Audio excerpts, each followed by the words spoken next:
Assalamualaikum warahmatullahi wabarakatuh. Bagaimana kabarnya semua? Semoga kita pada keadaan baik-baik saja.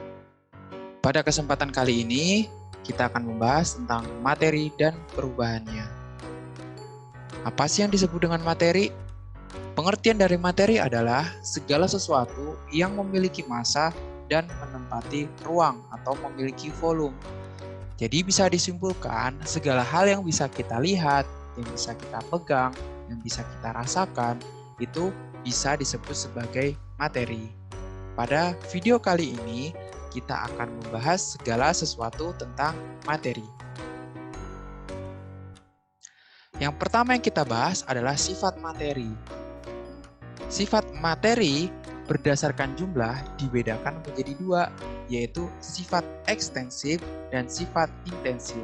Sifat ekstensif adalah sifat yang bergantung pada jumlah. Artinya, ketika materi itu memiliki jumlah yang berbeda, maka sifatnya juga akan berbeda. Di sini contohnya massa. Misal, satu massa bola dengan dua massa bola pasti massanya berbeda.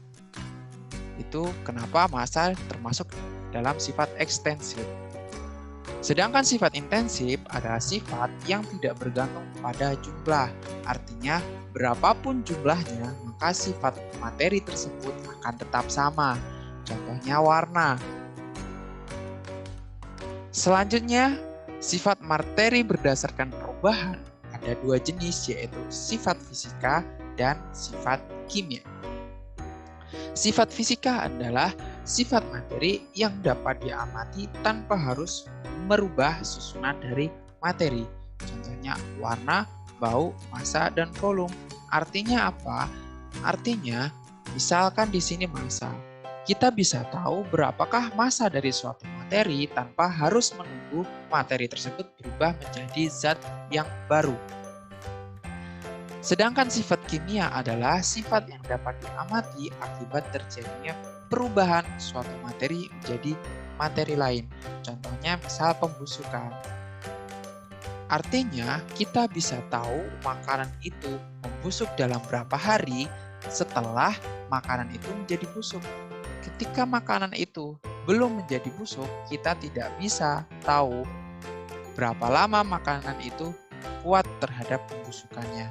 Itulah kenapa pembusukan termasuk dari sifat kimia. Yang selanjutnya akan kita bahas adalah wujud materi. Tentunya kalian sudah tahu wujud materi ada padat, ada cair, dan ada gas. Bisa dilihat dari gambar yang ada di video ini.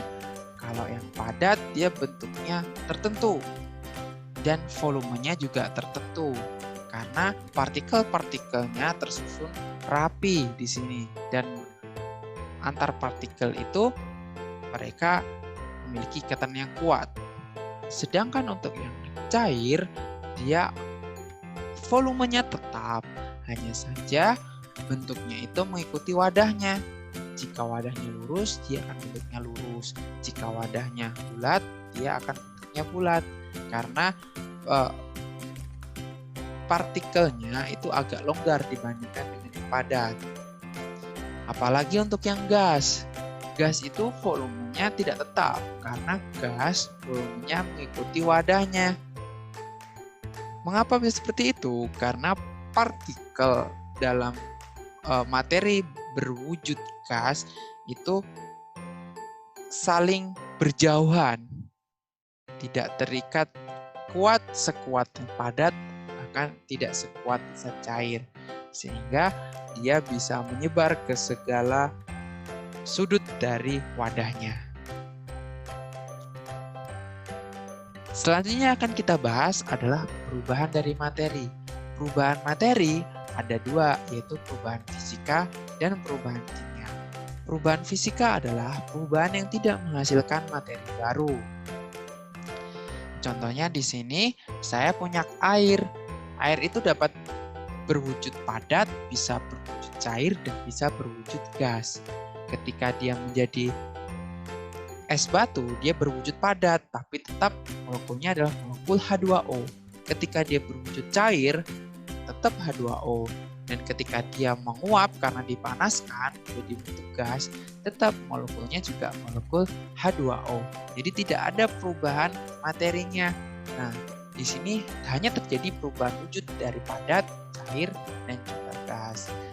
Itulah salah satu ciri dari perubahan fisika.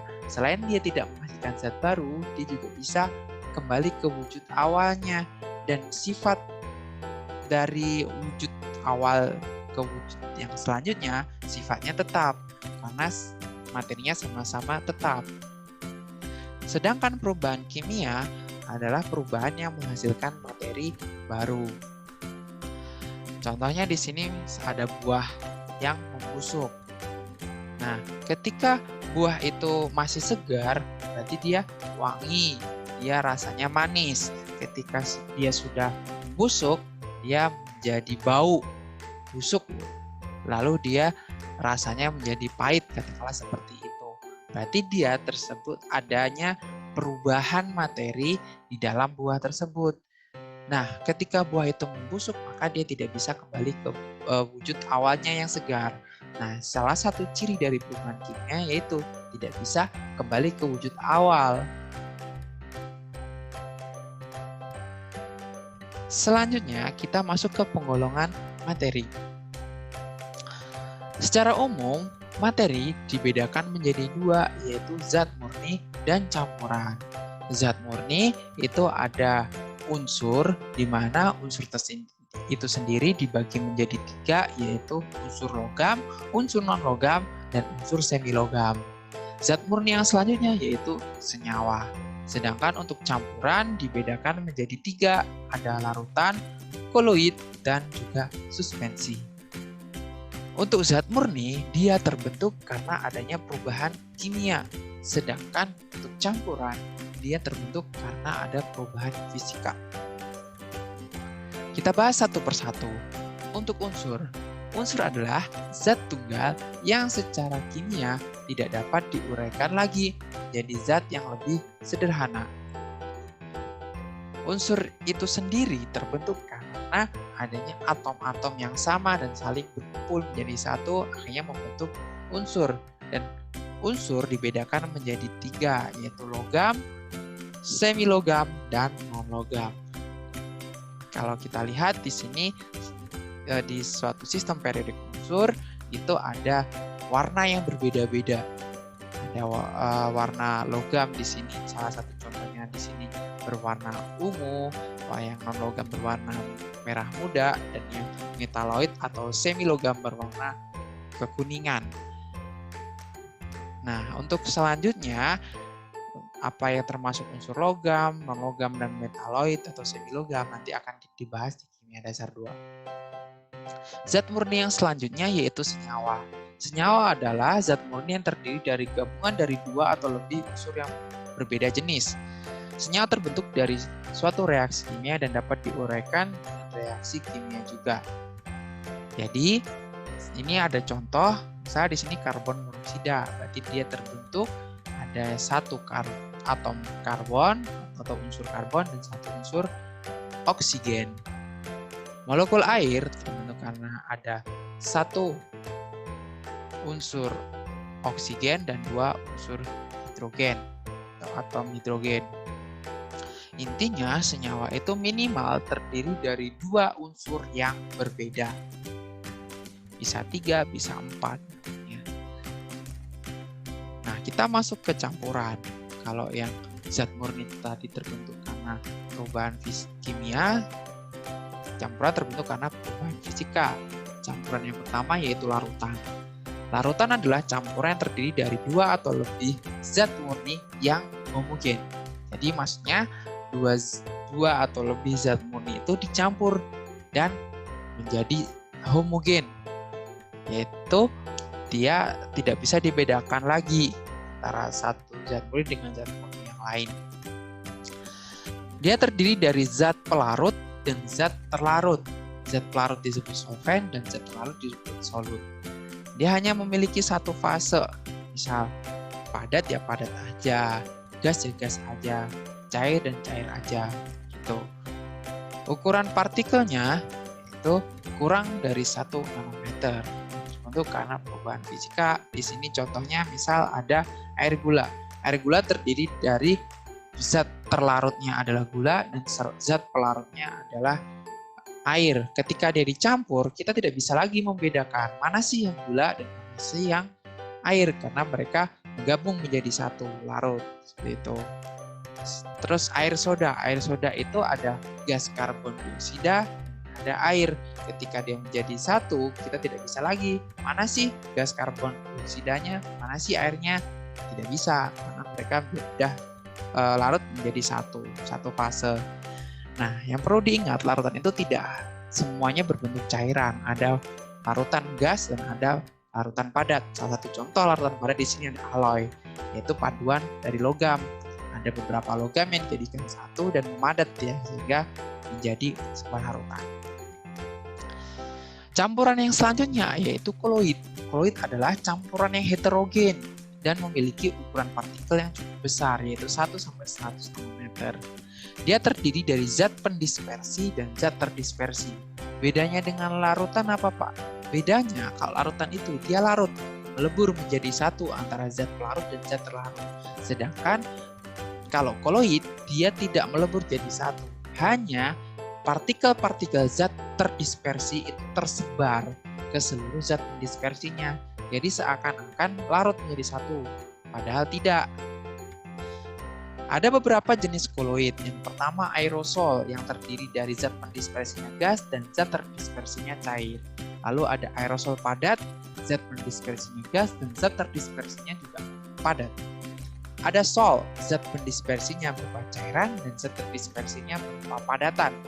Ada emulsi, zat pendispersinya cairan dan zat terdispersinya juga cair. Ada juga buih yang merupakan zat pendispersinya cairan dan zat terdispersinya berupa gas. Ada buih padat yang zat pendispersinya padat dan zat terdispersinya berupa gas. Ada gel yang zat pendispersinya padat dan zat terdispersinya cair. Ada juga sol padat yang terdiri dari zat pendispersinya berupa padatan dan zat terdispersinya berupa padat. Untuk contoh-contohnya bisa kalian lihat sendiri. Campuran yang selanjutnya yaitu suspensi. Suspensi adalah campuran yang heterogen. Komponen-komponen dalam campuran ini tidak saling menyatu dan dapat terlihat jelas perbedaannya.